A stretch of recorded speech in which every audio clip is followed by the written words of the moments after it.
but after Putin's talks with Turkish President Tayyip Erdogan, who has opposed a military operation against the rebels in Idlib, Russian Defence Minister Sergei Shoigu told reporters there would not now be an offensive.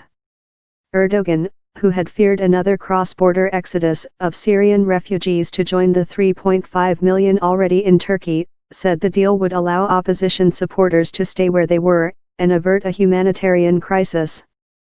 Putin told a joint news conference with Erdogan, "We agreed that by October 15, we will create along the contact line between the armed opposition and government troops a demilitarized zone of a depth of 15 to 20 kilometers, with the withdrawal from there of radically minded rebels, including al-Nusra."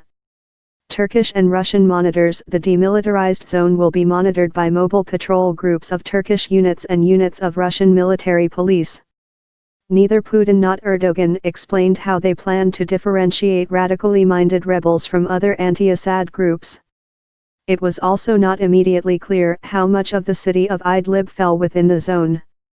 Idlib is held by an array of rebels. The most powerful is Tahrir al-Sham, an amalgamation of Islamist groups dominated by the former Nusra Front, an al-Qaeda affiliate until 2016. Other Islamists, and groups fighting as the Free Syrian Army banner, are now gathered with Turkish backing under the banner of the National Front for Liberation. With this agreement, we have precluded experiencing a large humanitarian crisis in Idlib, Erdogan told reporters at the news conference with Putin. The opposition will continue to remain in the areas where they are. In return, we will ensure that the radical groups, which we will determine with Russia, will not operate in the area under discussion, he said.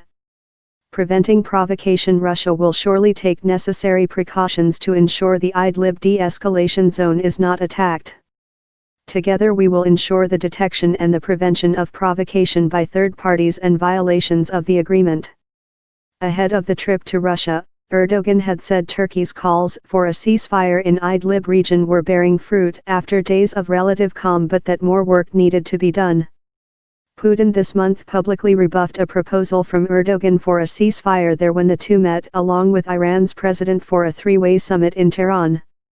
Syria's ambassador to the United Nations in Geneva, speaking earlier on Monday, said the Assad government was determined to drive the Nusra Front, which he described as a terrorist organization, from Idlib.